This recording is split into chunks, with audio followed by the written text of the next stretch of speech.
Nakhon Ratchasima, les secouristes creusant dans les décombres du tunnel ferroviaire effondré se trouvaient à environ 1 mètre de l'un des 3 ouvriers piégés, a déclaré le gouverneur provincial mercredi matin. Chewa Chuankozom indiquait qu'ils avançaient avec une extrême prudence vers les 3 victimes, dont les signes vitaux étaient encore détectés par les scanners. La terre et les roches continuaient de tomber dans le tunnel en construction, ce qui mettait en danger la sécurité des secouristes et des victimes. Le tunnel de secours devait être renforcé avec des supports de consolidation au fur et à mesure de leur progression. La terre est le principal obstacle à la mission de sauvetage, a-t-il précisé. La chute de terre avait créé des ouvertures au-dessus des secouristes, permettant à la lumière du soleil de les atteindre mercredi matin, a ajouté le gouverneur. Les responsables et les secouristes restaient optimistes, car chaque scan détectait les signes vitaux des 3 hommes piégés, a-t-il déclaré. Nous espérons que les véhicules, coincés dans le tunnel effondré, créent un espace qui protège les 3 hommes. Les travailleurs dans ces endroits reçoivent une formation sur la façon de survivre en cas d'effondrement, a expliqué le gouverneur Chewa. Un scanner a montré que les secouristes se trouvaient à environ 1,2 mètre d'une des victimes. Une autre victime était à environ 4 mètres et la 3e à 8 mètres, a-t-il indiqué. 2 des ouvriers piégés sont chinois, un superviseur de chantier et un conducteur de pelle mécanique. L'autre est un conducteur de camion birman. Ils sont piégés depuis l'effondrement du tunnel samedi soir. Le tunnel fait partie du projet de chemin de fer à grande vitesse sino-thaïlandais en construction entre Bangkok et la province de Nong Khai, à la frontière avec le Laos.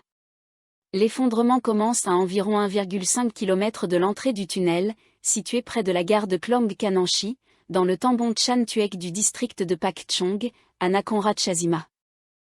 Le parti au pouvoir, Pheu Thai, prévoit d'exclure le parti Palam Pracharat, PPRP, de la nouvelle coalition gouvernementale, dans un contexte où l'on s'attend à ce que le nouveau cabinet soit finalisé d'ici la fin de la semaine. Après la réunion des députés du parti mardi, le secrétaire général de Pheu Thai, Sorawon-Thientom, a déclaré que les députés avaient conclu que le comité exécutif du parti serait sollicité pour exclure le PPRP de la nouvelle coalition gouvernementale. M. Sorawon a précisé que les députés du parti étaient mécontents des actions du PPRP, en particulier de son leader, le général Prawi Wongsuwon, qui ne s'est pas présenté lors du vote pour élire Paetongtarn Shinawatra au poste de Premier ministre à la Chambre des représentants le 16 août. Interrogé sur la possibilité d'inviter le Parti démocrate de l'opposition à rejoindre la coalition, M. Sorawon a déclaré que Pheu Thai devra rassembler suffisamment de soutien de plusieurs partis pour renforcer la stabilité du gouvernement. Outre le Parti démocrate, plusieurs autres partis pourraient être sollicités pour rejoindre le nouveau gouvernement, y compris 6 députés dissidents du parti d'opposition Thai Santhai qui ont voté pour Mme Paetongtarn en tant que Premier ministre, a déclaré M. Sorawon. Des sources au sein de Pheu Thai ont indiqué que le général Prawi ne s'est pas présenté au vote pour élire Mme Paetongtarn comme Premier ministre, ni au vote pour élire Srettha Thavisin comme Premier ministre l'année dernière. Les députés soupçonnent également que le général Prawi pourrait être derrière l'initiative d'un groupe de 40 sénateurs visant à demander à la Cour constitutionnelle de destituer M. Srettha pour avoir nommé l'ancien condamné Pichi Chuanban comme ministre du bureau du Premier ministre, selon des sources. Mme Paetongtarn a déclaré mardi que la formation d'un nouveau cabinet n'était pas encore terminée car le PPRP était toujours aux prises avec des problèmes internes. Nous devons donc attendre un peu, a-t-elle dit, ajoutant qu'elle aura le dernier mot sur la nomination des ministres. Des vérifications des antécédents sont en cours pour les candidats au poste ministériel, a-t-elle ajouté. Une déclaration de politique a déjà été préparée et sera annoncée au Parlement lorsque la nomination des nouveaux ministres aura reçu l'aval royal, a-t-elle indiqué. En tant que partenaire de coalition, le PPRP a proposé les mêmes 4 députés que dans le dernier gouvernement pour occuper des postes ministériels dans le nouveau cabinet dirigé par Pheu Thai.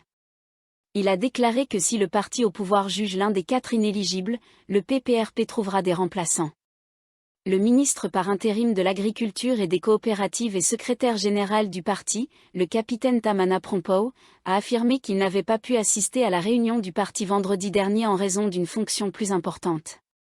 Le capitaine Tamana a ajouté qu'il se trouvait à Phai Yau et Chiang Rai pour aider les victimes des inondations. Malgré la rupture évidente entre le capitaine Tamana et le général Prawi, apparemment déclenchée par leur divergence d'opinion sur la nomination des nouveaux ministres dans le quota du PPRP, Le capitaine Tamana a déclaré qu'il n'avait pas soumis une liste séparée de députés du PPRP nommés à Fauteuil. Des rumeurs circulent selon lesquelles le capitaine Tamana aurait été en pourparlers avec une faction clé du Parti démocrate de l'opposition pour conclure un accord qui pourrait offrir des sièges au cabinet aux deux partis, une affirmation qu'il a niée. Des rapports des médias ont suggéré que le capitaine Tamana avait d'abord été retiré de la liste des nominations à Fauteuil en raison de son éligibilité douteuse, ce qui aurait provoqué la rupture entre lui et le général Praoui. Fintam Wesheyache, qui est devenu Premier ministre par intérim après la destitution de M. Sreta par la Cour constitutionnelle, a précédemment déclaré que la nouvelle composition du cabinet devrait être prête d'ici la fin de la semaine. Un enseignant de l'université Thammasat a rejoint un chœur de voix prônant des mesures pour promouvoir la consommation d'alcool, y compris l'extension des heures de vente au détail.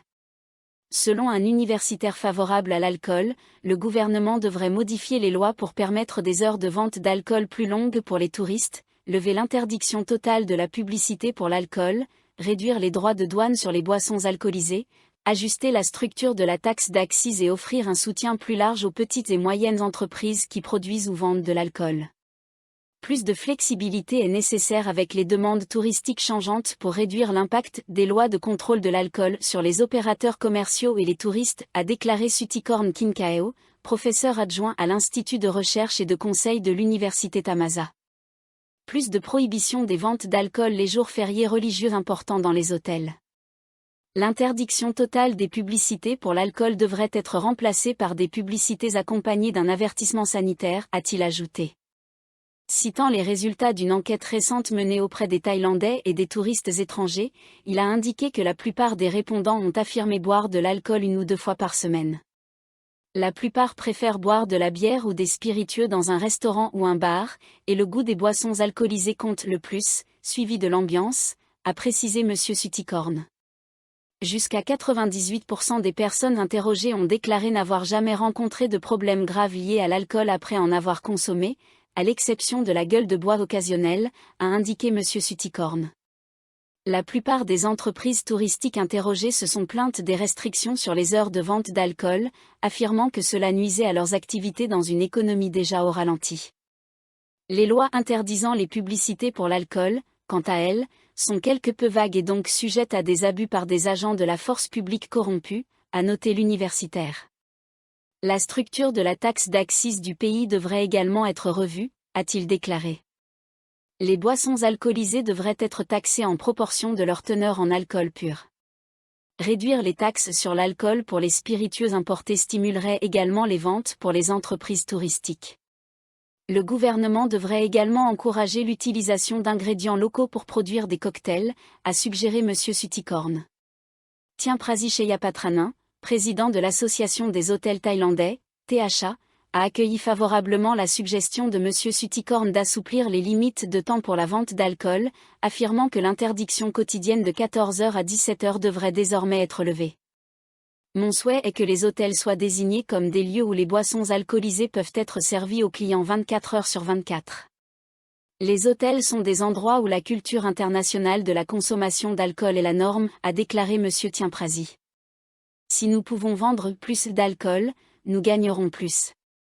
D'un autre côté, quand nous ne pouvons pas servir d'alcool aux clients, ils seront frustrés.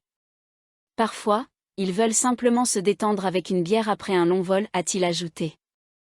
Le Sénat a approuvé en principe le projet de loi sur le référendum adopté par la Chambre des représentants, bien que plusieurs sénateurs aient exprimé leur opposition principalement en raison du fait que le projet de loi remplace l'exigence de double majorité par une majorité simple, soit plus de la moitié des votes exprimés. À la fin des délibérations de mardi sur le projet de loi de référendum constitutionnel à la Chambre haute, le Sénat a voté 179 contre 5, avec 3 abstentions, pour adopter le projet de loi en première lecture. Le sénateur Fizi Afiwatanafon a exprimé son opposition à l'abandon de l'exigence de double majorité pour le référendum constitutionnel.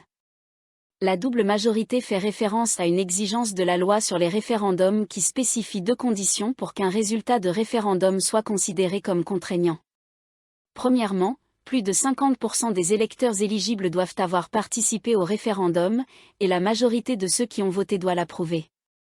Si environ 10 millions de personnes votent, seulement 5 millions doivent soutenir la proposition pour que le référendum soit adopté, mais cela ne représenterait que 10% des 52 millions d'électeurs éligibles au niveau national, a expliqué M. Fizi. Pour ceux qui pensent que l'exigence de double majorité retardera la réécriture de la charte, je pense en fait qu'il n'est pas nécessaire de précipiter la réécriture, mais il est crucial de s'assurer que la proposition est légale, a-t-il déclaré. Le sénateur Prapar Pintoptan a affirmé que l'exigence de double majorité, utilisée dans plusieurs autres pays, a dissuadé de nombreux électeurs de voter. Le sénateur Tewarit a exhorté le Premier ministre Paetongtarn Shinawatra à réviser la résolution du cabinet pour poser des questions doubles sur le référendum.